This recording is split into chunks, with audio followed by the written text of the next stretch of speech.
What is up, y'all? It's Mailman Mike Chong. Just want to say thank you for all the views, subscriptions, and the comments. I really do appreciate it. If you want to get a hold of me, I'm at MailmanMikeChong at gmail.com, and I'm on Instagram at MailmanMikeChong. But today uh, I wanted to go over the dog bite topic, and in general, for all of you that are weary and scared, and that being your number one concern for joining the post office as a carrier about getting bit by a dog, it is not, in general, it's not a common thing.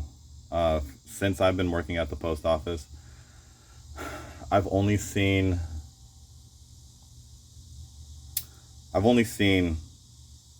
one bad dog bite, and in all, I've seen maybe about 3 dog bites, and it's really, and when I say bad dog bite, I mean like it punctured the skin.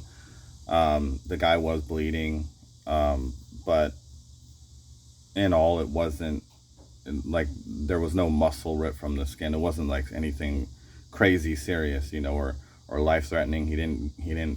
The dog didn't have rabies or anything like that, so he didn't need reconstructive surgery. It was just basically a bandage and then send you on your way.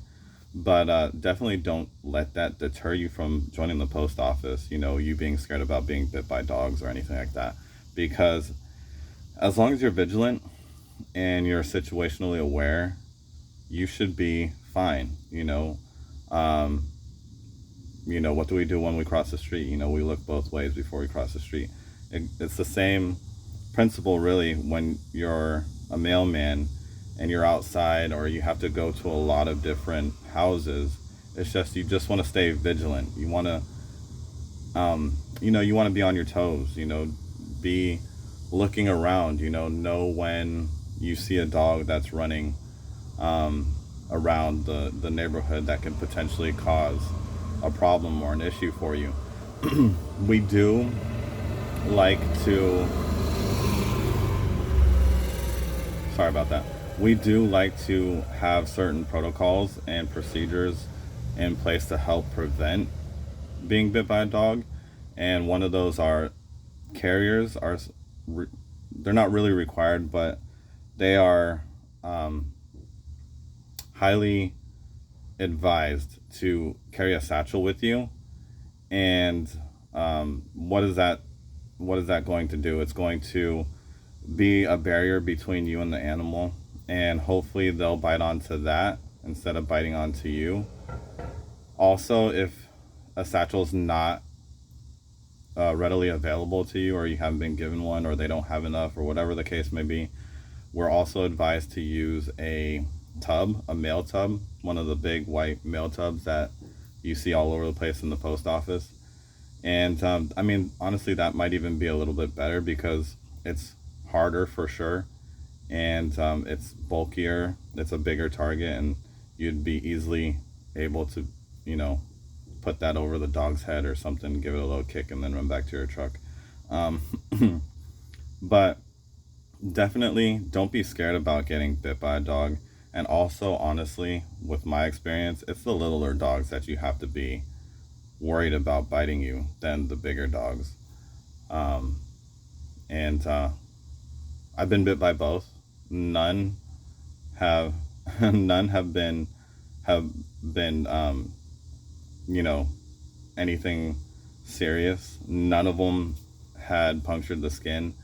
Funny story is, I was going up to a door, heard the dog behind the door, and the gentleman opened the door and tried to keep his leg from letting the dog out. Well, the dog got out. My hands were at my side.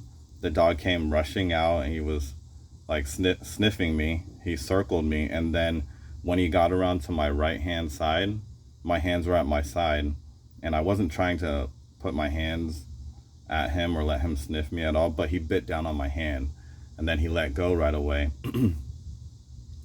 And I looked at my hand. It didn't puncture the skin, didn't leave any mark or anything. My hand was, a little bit bruised because I think he got like right in between some of my bones.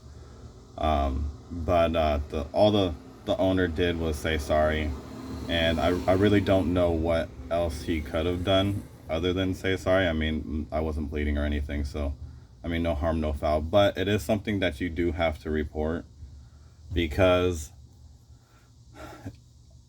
the reason why I say report it, even if it doesn't puncture the skin, is because just because you got lucky, we have to know that there is a dog there that does bite.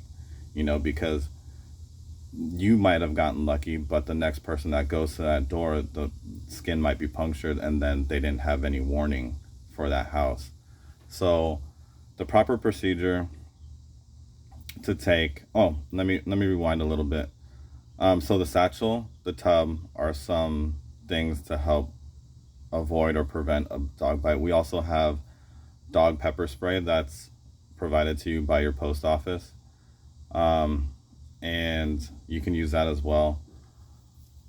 But going into the proper procedure for actually after you get bit by a dog is you're going to want to call your supervisor. Call your supervisor. If it's punctured the skin, what the supervisor is going to do is they're going to contact the police. The police are going to come out with animal control. They're going to detain the dog, and don't think that you're getting your customer or you're getting the dog in trouble and that they're going to immediately put the dog to sleep, because that's not the case, because it could be an accident.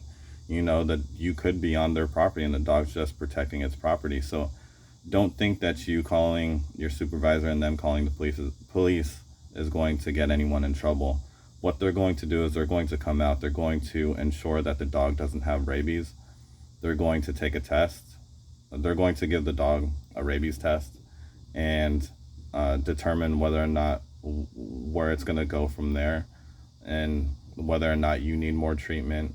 And also, what you reporting it, what that's going to do is that's going to let the supervisor input that address in the system, and the next person that gets close to that house with their scanner, or the next person on that route, that warning is going to pop up in the scanner of the address, and just give a little dog warning, for that location. If the dog is roaming free, it's a little bit, it's a little bit of the same procedure. What they're going to do is animal control. After you call your supervisor, animal control is going to come out, try and track down the dog, do the same procedure, and get the dog tested. But also, if you're like me, and you don't like, you don't like causing any type of situation if you're not hurt, don't think that once you get home and you start feeling your hand or wherever it is that you were bit, don't think that you cannot go to the hospital and let them know and let your job know that you were bit by a dog earlier in the day, and that you just didn't think anything of it because it didn't break the skin. Yes, you are probably going to hear it. You might get reprimanded for reporting it late. But getting bit by a dog, it's funny because it counts as an accident. It counts as, I have seen it count as practicing unsafe.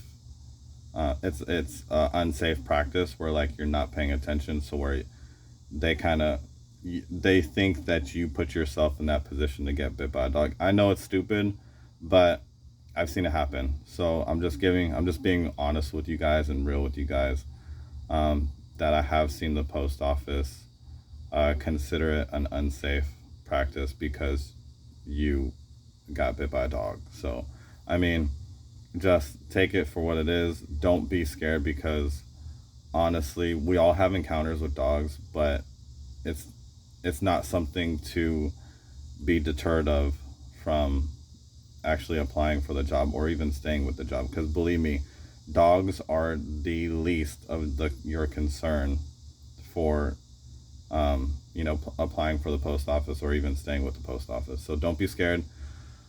And other than that, I hope I covered some good information. Let me know down in the comments what you guys want to hear me talk about. You know, I want to do videos for you all. I want to know what you guys want to know. If you want me to cover something that I've already covered, or if you want me to, you know, go over like a story that I have, just let me know down in the comments, because really, I just want to make better videos that you all can get something out of. But other than that, until next time, later.